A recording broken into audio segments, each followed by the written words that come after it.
경제적 자유로 가는 첫걸음. 하루 10분 동공부의 유경준입니다.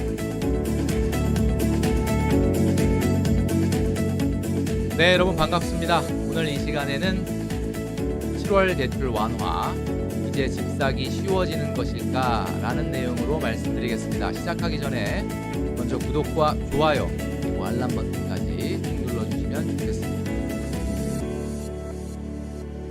네, 7월부터 대출이 완화됩니다. 그동안에 아파트 가격이 너무 많이 상승을 했기 때문에 실수요자들 같은 경우는 대출 제한 때문에 집 사기가 좀 어려워졌다라는 내용이 있었는데, 그 부분을 이제 좀 반영을 해서 실수요자들에 대해서 대출을 좀 완화해 준다라는 내용이죠.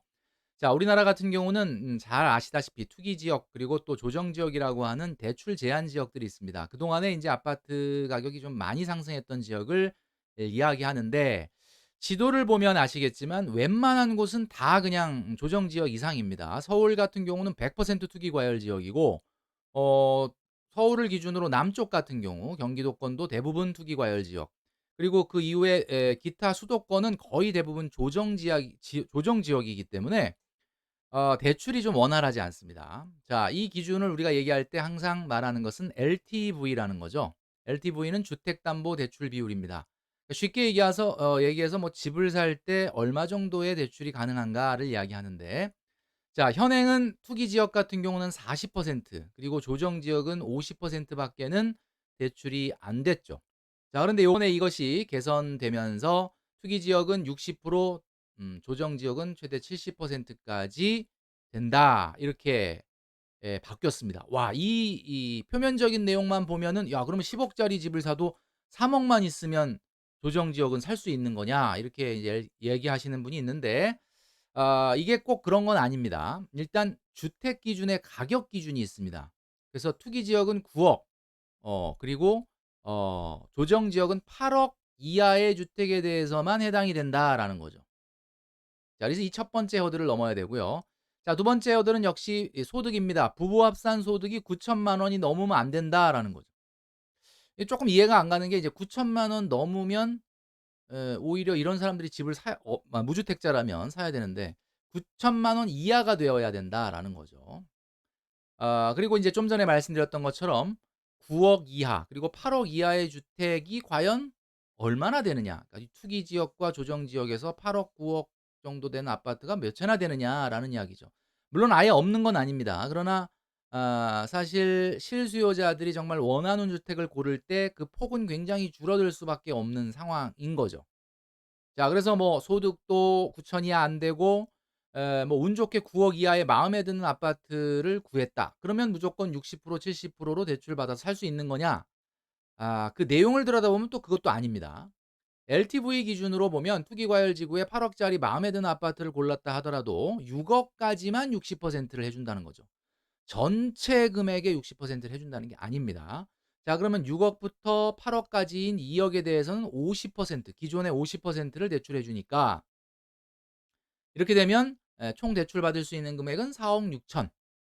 8억 짜리 아파트를 살 때 4억 6천이면, 그러면 내 돈 3억 4천만 있으면 살 수 있는 거냐?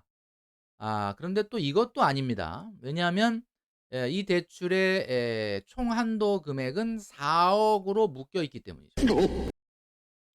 여태까지 계산을 복잡하게 6억까지는 60%, 6억 이상은 50%, 이거 왜 했는지 모르겠는데, 하여튼 그냥 대출 한도가 무조건 4억이에요.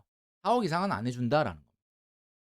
자, 그러면 운 좋게 8억 짜리를 고르고 9천만 원 안 되는 부부 합산 소득인 분이 다행히 4억이 있다. 그러면 이 아파트 살 수 있는 거냐?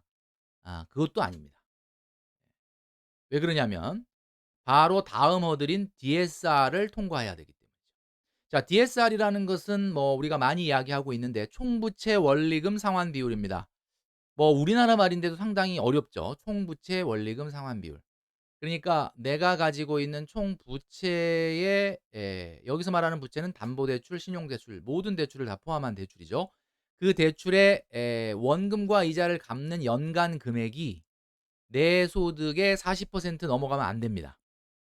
자, 그러면 어떻게 계산하느냐? 연소득분의 연간 원리금 상환액을 연소득분의 연간 원리금 상환액 곱하기 100, 이게 40%가 안 돼야 된다라는 거. 40% 까지만 된다는 거죠.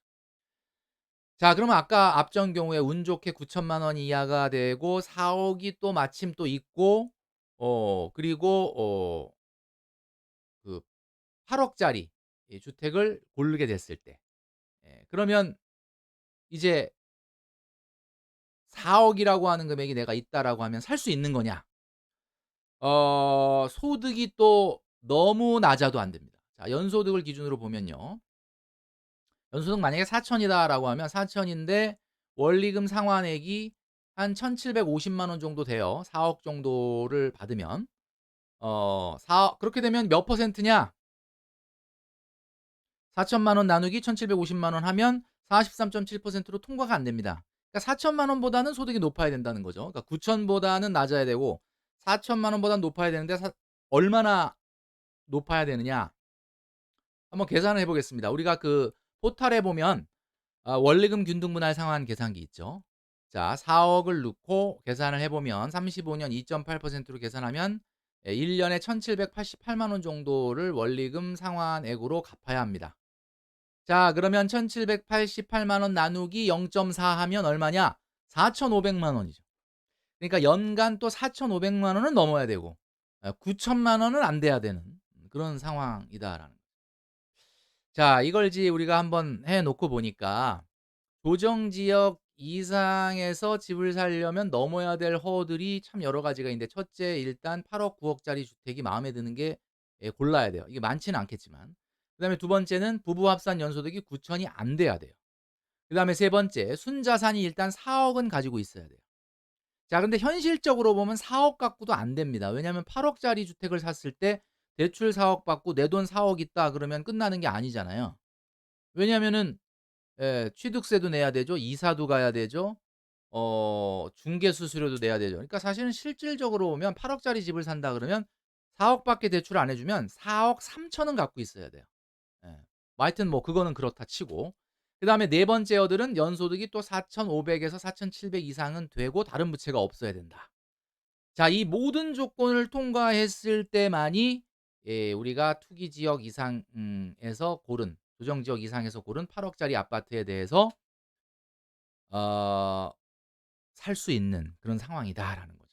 자, 지금 우리가 한번 계산을 한번 해 보니까 아주 특정한 상황을 다 충족하는 분들한테는 대출이 쪼끔 완화된 건 맞지만 일반적인 잣대를 갖다 대서 생각을 했을 때는 뭐 굉장히 '대출이 완화됐다.'라는 느낌은 별로 없다라는 이야기죠. 자, 그래서 상황에 따라서 대출이 완화가 된다. 모든 경우가 완화되지 않는다라는 점을 여러분들이 반드시 기억하시면 좋을 것 같습니다. 자, 오늘 말씀드린 동공부 정리하면서 저는 물러가도록 하겠습니다.